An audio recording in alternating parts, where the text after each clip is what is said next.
السلام عليكم ورحمة الله وبركاته. نحمد الله العظيم والصلاة والسلام على رسوله الكريم أما بعد. فأعوذ بالله من الشيطان الرجيم. بسم الله الرحمن الرحيم. لا إكراه في الدين. صدق الله المولانا العظيم.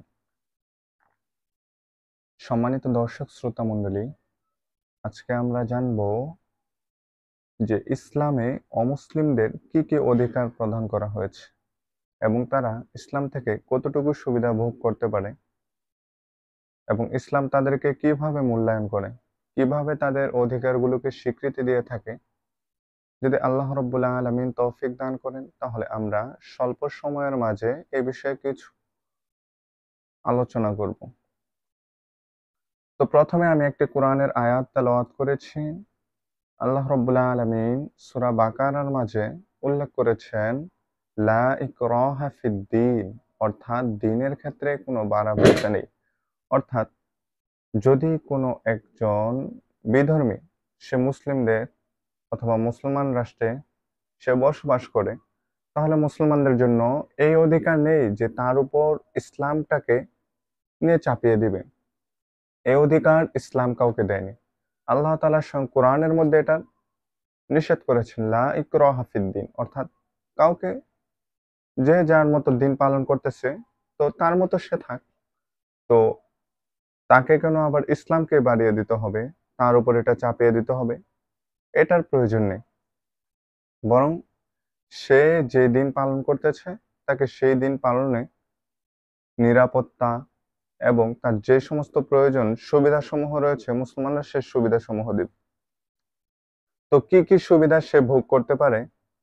তো এই বিষয়ে আমরা যদি যে অমুসলিমরা মুসলিম দেশে থাকে তাদের কয়েকটি বিষয়, অর্থাৎ তারা একাধিক ধরনের হতে পারে। যেমন কিছু অমুসলিম যারা যুদ্ধের মাধ্যমে জিম্মি হয়ে মুসলিম দেশে বসবাস করতেছে, কিংবা যুদ্ধবন্দী ছাড়া এমনিতে জিম্মি, কিংবা কেউ চুক্তির মাধ্যমে মুসলিম দেশে বসবাস করতেছে। তো এক্ষেত্রে যারা চুক্তির মাধ্যমে বসবাস করে, তো তাদের ক্ষেত্রে হলো যে সমস্ত চুক্তিগুলো তার মাঝে এবং ইসলামী দেশের যে সরকার রয়েছে, সরকার গোষ্ঠীর সাথে যে চুক্তিগুলো হয়েছে সে চুক্তি অনুযায়ী সে ইসলামী দেশে বসবাস করবে। তো এক্ষেত্রে যে সমস্ত সুবিধাগুলো সে তার সর্তাদের মাঝে উল্লেখ করবে এবং তাদের মাঝে যে পরস্পর চুক্তি হবে সে অনুযায়ী সে এখানকার সুবিধা ভোগ করতে পারবে এবং তার অধিকারগুলো সে লাভ করবে। আর এছাড়া যারা যুদ্ধবন্দী হয়ে জিম্মি হয়েছে অথবা এমনিতে জিম্মি, যারা মুসলিম দেশে ট্যাক্স দিয়ে জিম্মি, জিম্মি বলতে হলো যে যারা মুসলিম দেশে মুসলিম সরকারকে ট্যাক্স দিয়ে ইসলামী রাষ্ট্রে ইসলামী ভূখণ্ডে বসবাস করে, তো তাদের যে বিষয়গুলো যে অধিকারগুলো তারা লাভ করে থাকে সেগুলো আমরা কয়েকভাবে ভাগ করতে পারি। কিছু রয়েছে মৌলিক অধিকার, কিছু রয়েছে মৌলিক অধিকার ছাড়া অন্যান্য অধিকার। তো এক্ষেত্রে আমরা সবগুলো অধিকার আলোচনা করব ইনশাআল্লাহ। তো মৌলিক অধিকারের মধ্যে যেমন রয়েছে তাদের জানমালের নিরাপত্তা। তো মৌলিক অধিকারের ক্ষেত্রে মুসলিম অমুসলিম তারা সবাই সমান হয়ে থাকে।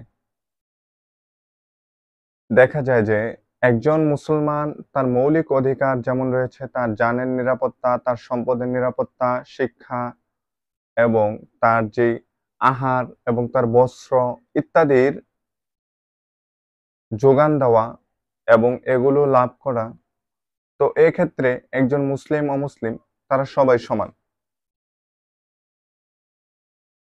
তারপরে হলো যে ফৌজদারি দণ্ডবিধি, অর্থাৎ ফৌজদারি দণ্ডবিধির ক্ষেত্রে এক্ষেত্রেও অমুসলিমরা নিয়োগ হতে পারে। যেমনিভাবে একজন ইসলামী দেশের মধ্যে মুসলমানরা নিয়োগ হয়, ঠিক তেমনিভাবে একজন অমুসলিমও এক্ষেত্রে বিচারক হিসাবে নিয়োগ হতে পারে। তেমনিভাবে সম্মানের হেফাজত, এক্ষেত্রেও মুসলিম অমুসলিম তারা উভয় সমান। যে মুসলমানদের সম্মান নষ্ট করলে যেমন তার আত্মসম্মান কেউ নষ্ট করলে তার বিরুদ্ধে যেমন আইনি ব্যবস্থা নেওয়া হয়, ঠিক তেমনিভাবে যখন একজন কোনো হিন্দু, উচ্চ মর্যাদা সম্পন্ন কোনো হিন্দু হোক কিংবা অন্য কোনো ধর্মের ব্যক্তি হোক, যখন তারও সম্মান নষ্ট করা হবে তখন তার ক্ষেত্রেও আইনি ব্যবস্থা নেওয়া হবে। তারপরে হলো যে উপাসনালয়ের নিরাপত্তা, যে বিধর্মীরা যদি কোনো মুসলিম দেশে থাকে তাহলে তাদের উপাসনালয়ের হেফাজতের দায়িত্ব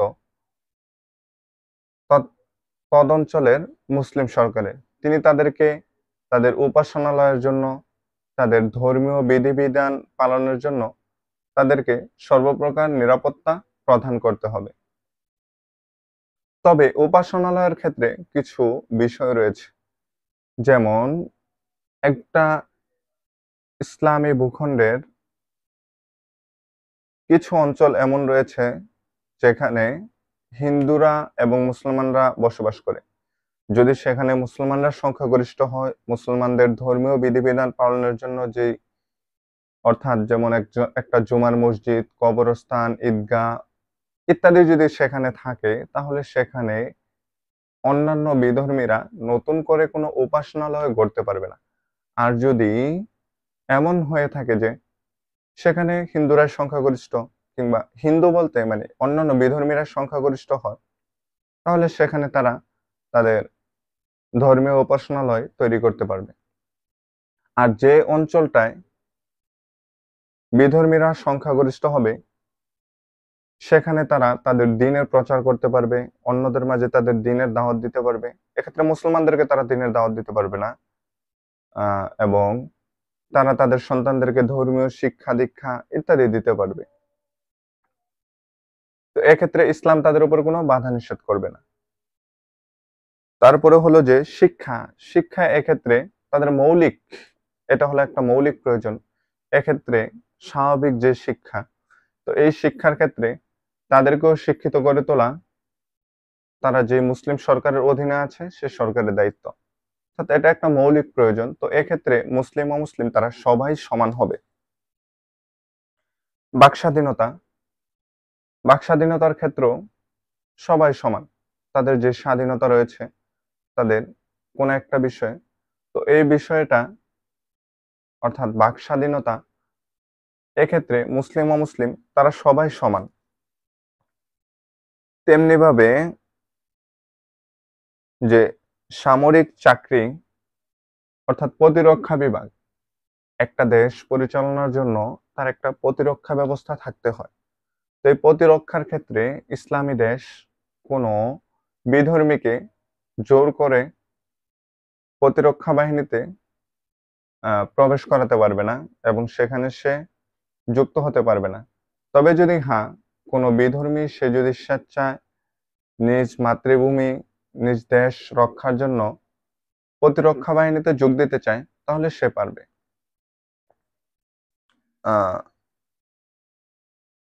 তেমনি ভাবে হলো যে পারিবারিক বিষয়াদি, তো পারিবারিক বিষয়াদি নিয়ে যদি কোনো ঝগড়া কিংবা কোনো সমস্যা হয় তাদের মাঝে, তো এক্ষেত্রে হলো যে তাদের যেই ধর্মীয় বিধিবিধান রয়েছে সে অনুযায়ী তাদের মাঝে ফয়সালা করা হবে। কিন্তু তারা যদি নিজেদের মাঝে এই সমঝোতায় আসে যে তারা মুসলমানদের যে আদালত রয়েছে, মুসলমানদের যে বিধিবিধান রয়েছে, সেই বিধিবিধান অনুযায়ী যদি তারা ফয়সালা করতে চায়, তাহলে মুসলমানদের যে বিধিবিধান রয়েছে সে অনুযায়ী তাদের বিষয়টাকে ফয়সালা করা হবে। তো এবং তাদের যে ধর্মীয় অনুষ্ঠানাদি রয়েছে, তো তারা তাদের মতো করে তাদের ধর্মীয় অনুষ্ঠানাদি পালন করবে। সেক্ষেত্রে মুসলমানরা কোনো বাধা দেবে না, বরং মুসলিম সরকার যিনি রয়েছে তিনি তার প্রশাসনের মাধ্যমে তাদের ধর্মীয় রীতিনীতি এবং তাদের যে ধর্মীয় বিধিবিধান রয়েছে এবং তাদের ধর্মীয় যে অনুষ্ঠানগুলো রয়েছে সেগুলো পালনের জন্য নিরাপত্তা প্রদান করবে, যেন অন্য কোনো কুচক্রী মহল এসে এখানে বাম হাত না দিতে পারে এবং মুসলমানদের মাঝে এবং বিধর্মীদের মাঝে যে একটা সম্পর্ক, সেই সম্পর্কের মাঝে যাতে কোনো ফাটল না ধরাতে পারে, বরং তারা যেভাবে শান্তিতে শৃঙ্খলা নিয়ে বসবাস করতেছিল এভাবে তারা বসবাস করতে পারবে। তো এ ছিল আজকের আলোচনা। সবাই ভালো থাকবেন, সুস্থ থাকবেন। আসসালামু আলাইকুম ওয়া রাহমাতুল্লাহি ওয়া বারাকাতুহু।